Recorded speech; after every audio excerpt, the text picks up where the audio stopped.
I'm Louise from Agriland. We know that milk yields were down by millions of litres last year. Chatting to farmers and hearing from co-ops, they'll be down even further in 2024 due to wet weather conditions. Needless to say, some dairy farmers are facing challenging times.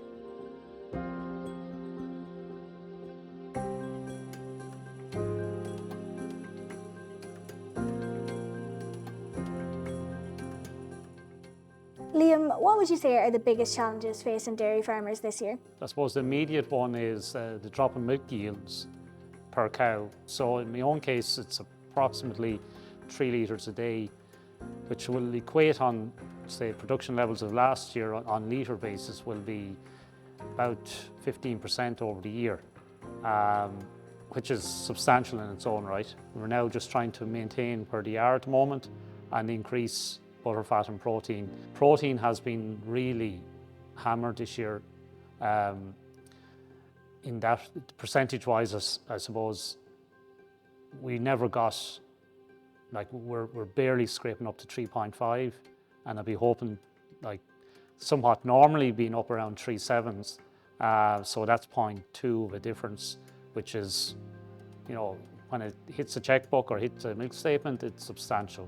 And then you factor in the milk yield as well. So the two of them are a double whammy and interlinked. And the weather was a big factor in that, both late spring and prolonged wet weather through April, March, April, and essentially into May. We've had, shall we say, in Wexford, more long rain than we normally would have. We've had wet springs before, we've had exceptionally long winters before. Could say this started last August with tillage, guys trying to harvest, and try was the word, and it has just continued right up till today. So it's been a long winter, a late spring, and a very damp start to the summer. So we would just love to have sunshine, full stop. And what would be the long-term effects then financially of your milk yields dropping? Well, I suppose that could be answered in two ways. One is like for somebody, say for argument's sake, on 500,000 litres a year type of numbers, that would be, roughly speaking, somewhere in the region of 70-odd thousand litres. So in money terms, that would be north of 30,000 a year. That's the basic numbers. And those are the type of numbers for anybody in the dairy sector. So 500,000 litres would give people a gauge of where you're either above that or above that production-wise. But the real financial is one part of it, but the more longer term is the attitude, attitude or the mental well-being of how it's affecting people at farm level, because it's what you would normally expect to happen. It's not that we not used to wet weather or in here, because for the last 4 years, for June, we've had, we call them a mini drought, where we'll be actually feeding out, and this year it's going to be the dead opposite, where mental well-being of people is going to be the more long-term effect on it, because this will be an issue that will play havoc with people's minds, in my opinion. You know, talking to people both at farm and the guys providing services to farmers, the common denominator is how fickle the mindset of farmers are. How, I suppose, as one guy said to me, downtrodden it is. So that's, financial is one part of it, and it's an important part, but the mental well-being of guys is, I would say, a bigger issue. And so Liam, what are the effects then in the long term of milk yields and all these challenges on small farmers? I don't think there are any difference between small and large, the effects on them. They're just different numbers in reality. So there will be a financial, there will be a well-being. So the two are the same, just on a different scale maybe, but they're the same effects with both. I don't like this idea small, big, because in this country, in reality, we're small farmers when you look at us in a global scene. I mean, from my travels, that'd be America and elsewhere, Europe and so forth. We have an average, I think it's in this country, of 95 cows as the average herd size. America, it's somewhere up around 400 or 500. New Zealand is somewhere similar. So small and large isn't, I suppose it's relative to maybe to the person, but in a global context, we're all small in this country with a few handful of exceptions.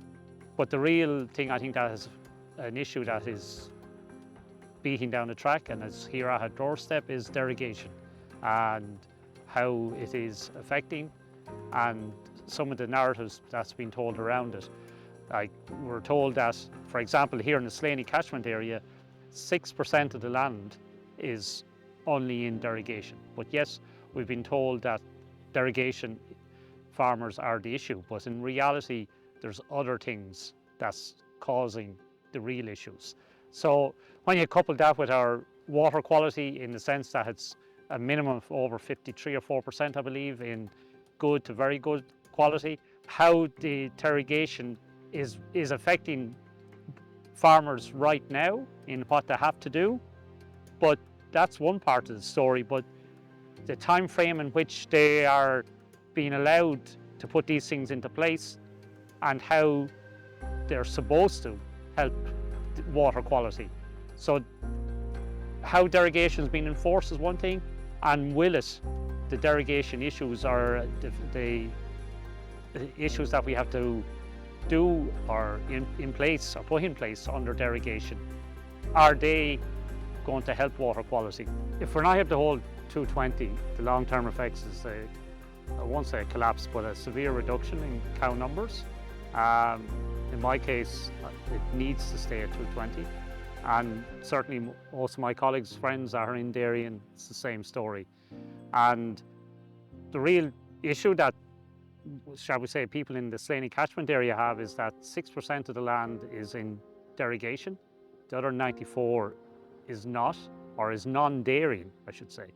And yes, we've been given a narrative that dairying is the issue. So, and when you look at some of the science around it that's done by Mr. Burgess with Chagas, like one of the biggest issues in relation to derogation or nitrates in the water is soil type, and here in Wexford. So we've essentially a free draining soil type, Clonroach series soils, which allows the nitrates to filter through our soils very easily, or relatively easy. As where you go up to Cavan, Monaghan, that direction of the country, nitrates is not an issue, but phosphorus is, and it's down to soil type. So derogation, it is fundamentally important for the dairy industry that is kept at 220. The costs on farmers, it is a lot, and when you put in derogation and sustainability in it, the costs are running at 12 cents a litre. So, sustainability is, in my book, is a buzzword for adding on costs.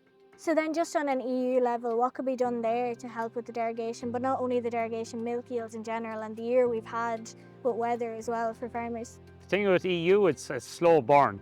So, what we can do is, as farmers through IFA and so forth, is pressurise them to give clear intent that they want to support the food sector in all parts of it, both at farm and processing scenario.